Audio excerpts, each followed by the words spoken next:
Hello students, welcome to Edwara.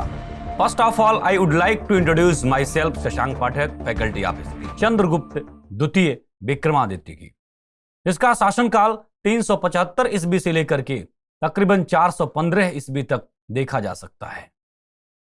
Chandragupta द्वितीय को इतिहास में कई नामों से अभिहित किया गया, कई उपाधियों से जाना जाता है, जिसमें आप देखेंगे प्रमुख रूप से उसे देवगुप्त, देवराज, देवश्री, विक्रमादित्य, शाकाहारी, चंद्रगुप्त द्वितीय, इन सभी नामों से उसे अभिहित किया गया।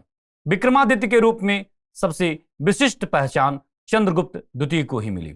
हालांकि विक्रमादित्य उपाधि थी जिसका तात्पर्य होता था समूचे भारत को अपने सत्ता के अधीन करना, जिसका प्रकाश पूरे भारतीय जगत में फैला हो। विक्रमादित्य की उपाधि तकरीबन 14 राजाओं ने ली। अंतिम विक्रमादित्य के रूप में हेमचंद हेमू के नाम का उल्लेख मिलता है, जो आप देखेंगे शेरशाह सूरी यानी कि सूरी साम्राज्य का सेनापति हुआ करता था। खैर, वहां पर हेमचंद विक्रमादित्य के बारे में बात नहीं करेंगे, हम लोग चंद्रगुप्त द्वितीय विक्रमादित्य के बारे में बात करते हैं। गुप्त काल के अंतर्गत अगर स्वर्ण काल की बात की जाए तो चंद्रगुप्त द्वितीय विक्रमादित्य को विशेष रूप से महत्ता प्रदान की जाती है। जब किसी भी शासक के शासनकाल को स्वर्ण युग के रूप में देखा जाए तो इसका मतलब उस शासक के शासनकाल के दौरान सामाजिक, धार्मिक, आर्थिक, राजनीतिक, सांस्कृतिक इन सभी स्थितियों में और इन सभी परिस्थितियों में वह शासनकाल स्वर्ण युग के रूप में अभिहित किया गया, जिसकी शासन सत्ता के समय इन सभी स्थितियां अपने समय में सबसे सामान्य और पराकाष्ठा के रूप में अग्रसर हुई। आइए कुछ महत्वपूर्ण बात पर हम बात करते हैं। विशाखा दत्त कृत देवी चंद्रगुप्तम नामक नाटक में चंद्रगुप्त से पूर्व रामगुप्त नामक एक शासक का उल्लेख मिलता है। इस नाटक के अनुसार शकों के आक्रमण के कारण अपनी पत्नी ध्रुव देवी को शकों को सौंपकर शांति स्थापित करने का प्रयास किया। किसने? रामगुप्त ने। कहा जाता है कि इससे नाराज होकर रामगुप्त के छोटे भाई चंद्रगुप्त द्वितीय यानी कि विक्रमादित्य ने ध्रुव देवी का वेश धारण कर शक शासक की हत्या की तथा उसके बाद अपने कायर भाई रामगुप्त की भी हत्या कर उसकी पत्नी ध्रुव देवी से विवाह किया। आइए इस प्रसंग की थोड़ी विस्तृत व्याख्या कर लेते हैं। इतिहासकारों में पर्याप्त मतभेद का विषय बना हुआ है कि समुद्रगुप्त के बाद शासन सत्ता पर कौन आसीन हुआ। कुछ इतिहासकारों ने रामगुप्त नामक शासक का उल्लेख किया, वहीं पर अधिकांश इतिहासकारों ने चंद्रगुप्त द्वितीय विक्रमादित्य को ही समुद्रगुप्त के बाद अगला शासक माना। कहा जाता है कि जिन इतिहासकारों ने रामगुप्त को उसका बड़ा भाई यानी कि चंद्रगुप्त द्वितीय विक्रमादित्य से पहले शासन सत्ता का उत्तराधिकारी माना, उन्होंने कई अन्य महत्वपूर्ण प्रसंगों की व्याख्या की। आइए अब हम लोग रामगुप्त की ऐतिहासिकता पर बात कर लें, जिससे चंद्रगुप्त द्वितीय विक्रमादित्य के शासन सत्ता को अभिहित किया जा सके। विशाखा दत्त कृत देवी चंद्रगुप्तम नामक नाटक से जिस कथा का उल्लेख है उसका एक अंश आपके बीच में मैं रख रहा हूं। कहते हैं रामगुप्त की एक पत्नी थी ध्रुव देवी, बहुत ही खूबसूरत, ब्रह्मांड सुंदरी। जाहिर सी बात है कि लोगों का आकर्षक उसके प्रति बढ़ेगा। जब शक शासक ने आक्रमण किया, चारों तरफ से गुप्त साम्राज्य को घेर लिया, तब रामगुप्त परेशान हो गया। कहते हैं कि रामगुप्त एक कायर शासक के रूप में जाना गया, उसके पीछे भी कई सारे कारण थे। शक शासक ने जब चारों तरफ से रामगुप्त के साम्राज्य को घेर लिया तो उसने रामगुप्त को एक पैगाम भिजवाया। कहा कि अगर आप अपनी पत्नी को हमारे हवाले करते हैं तो मैं आपके साम्राज्य पर किसी प्रकार की क्षति नहीं पहुंचाऊंगा। रामगुप्त बहुत परेशान हो गया। अब आप ही बताइए कि ऐसे समयों में क्या निर्णय रामगुप्त को लेना चाहिए था। खैर, जब तक आप विचार करें तब तक रामगुप्त के निर्णय के बारे में मैं आपसे बता दूं। रामगुप्त ने सोचा कि अगर ध्रुव देवी को शकों के शिविर में भेज दिया जाएगा तो शक शासक जो है वह गुप्त साम्राज्य को क्षति नहीं पहुंचाएगा, इससे साम्राज्य की रक्षा हो सकती है। जनता के हितों को भी उसे विशेष रूप से ध्यान देना था। लेकिन एक पत्नी को शक शासक के शिविर में भेज करके साम्राज्य की रक्षा न्याय उचित है या नहीं, इस पर भी विद्वानों का अपना एक अलग अलग मत है। कहानी जो भी है, साम्राज्य की रक्षा कहें या फिर अपने ताज की रक्षा, इन सभी को ध्यान में रखते हुए रामगुप्त ने शक शासक के इस पैगाम को स्वीकार किया और कहा कि मैं अपनी पत्नी ध्रुव देवी को आपके शिविर में भेजूंगा। शक शासक खुश हुआ। यहां पर रामगुप्त की अकर्मण्यता दिखती है। उसे युद्ध करना चाहिए था, उसे रण करना चाहिए था। रण में शक शासक को पराजित करके उसे जो उसके इस शब्द का बदला लेना चाहिए था। खैर, वो महान पराक्रम रामगुप्त के शरीर में नहीं था। रामगुप्त अपनी पत्नी को भेजने को तैयार हो गया। इस बात को लेकर के सबसे अधिक तनाव अगर किसी को हुआ तो उसके छोटे भाई चंद्रगुप्त द्वितीय को हुआ। मैं पुनः बता दूं कि इस नाटक के सार का भाव यही है। कहा जाता है कि रामगुप्त अपनी पत्नी के सामने आता है और अनुनय विनय करता है और कहता है कि आपको शक शासक के शिविर में जाना हो। ध्रुवदेवी बहुत परेशान थी। समय अंतराल के बाद जब ध्रुवदेवी की उस परेशानी के कारण को चंद्रगुप्त द्वितीय विक्रमादित्य ने जाना तो उसकी नाराजगी बढ़ गई। खैर अभी भाई को कुछ नहीं बोलता है। वह अपनी भाभी ध्रुवदेवी से कहता है कि आप तनाव ना ले, आपके भेष में मैं स्वयं शक शासक के शिविर में जाऊंगा। कहानी आगे बढ़ती है।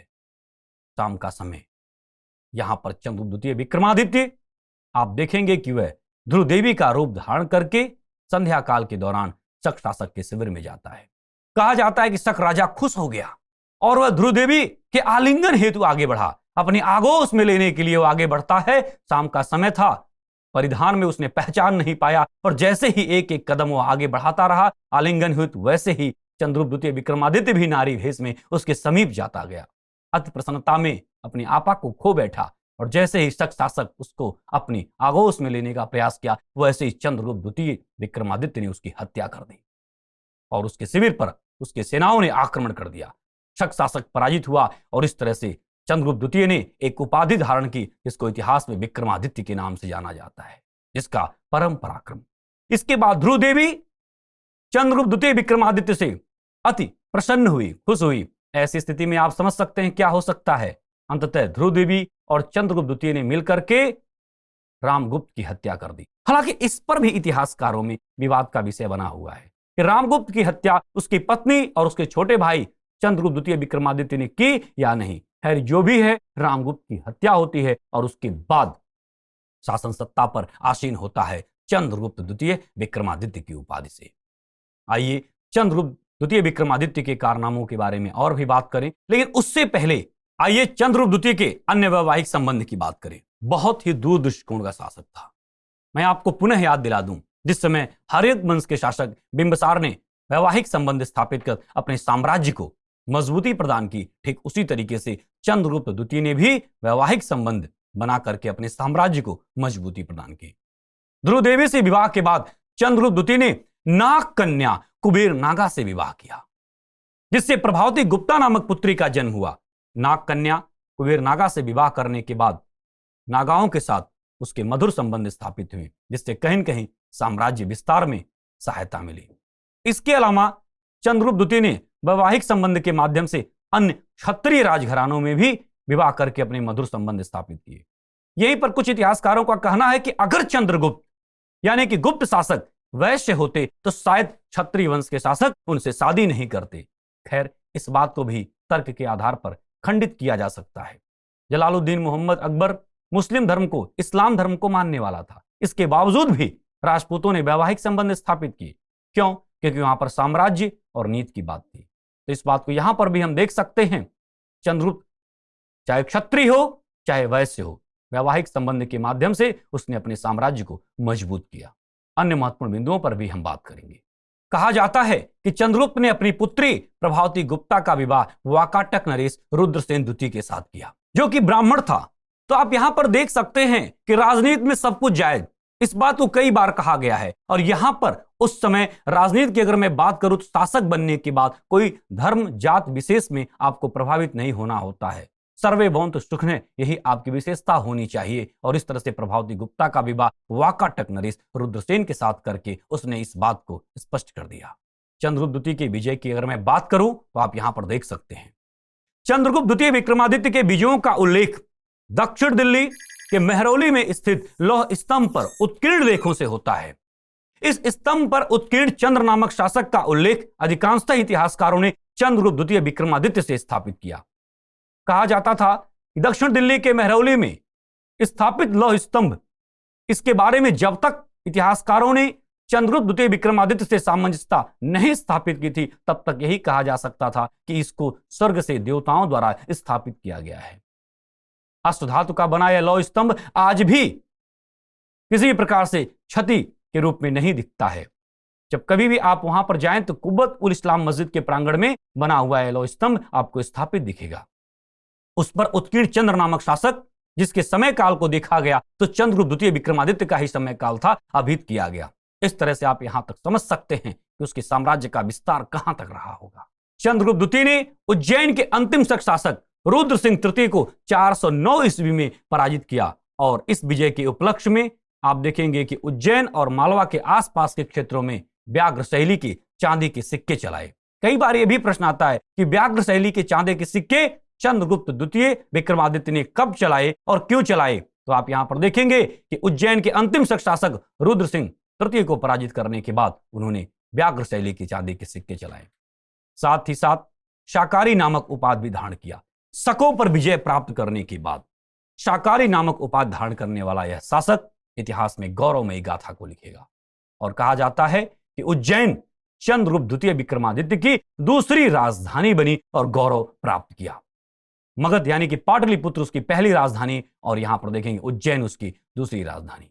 चंद्रगुप्त द्वितीय विक्रमादित्य के शासनकाल को इतिहास में स्वर्णकाल के रूप में जाना जाता है और जब भी किसी शासक के समय काल को स्वर्णकाल के रूप में देखते हैं तो मैं आपको बता दूं कि जब भी स्वर्णकाल की बात की जाए तो आपको समझना है कि उस समय की सामाजिक, धार्मिक, आर्थिक, राजनीतिक, सांस्कृतिक और साहित्यिक स्थिति अपनी पराकाष्ठा पर थी। इसीलिए आप देखेंगे कि इसके शासनकाल को स्वर्णकाल के रूप में अभिहित किया गया।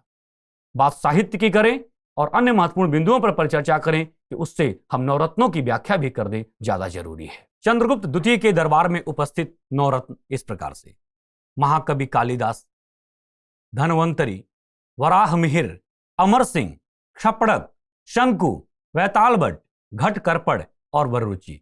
इनमें से कई ऐसे हैं जो विज्ञान के क्षेत्र में महत्वपूर्ण भूमिका निभाएं, इनमें से कई ऐसे हैं जो औषधि के क्षेत्र में महत्वपूर्ण भूमिका निभाएं और इनमें से कई ऐसे हैं जो साहित्य को उसकी पराकाष्ठा पर पहुंचाएं। साहित्य की अगर मैं बात करूं तो महाकवि कालिदास के नाम का उल्लेख लेना जरूरी हो जाता है। अधिकांश विद्वानों ने महाकवि कालिदास की तुलना शेक्सपियर से की है, जो कि अपने समय के बहुत ही बड़े विद्वान थे, जिनकी प्रासंगिकता आज वर्तमान में भी बनी हुई है।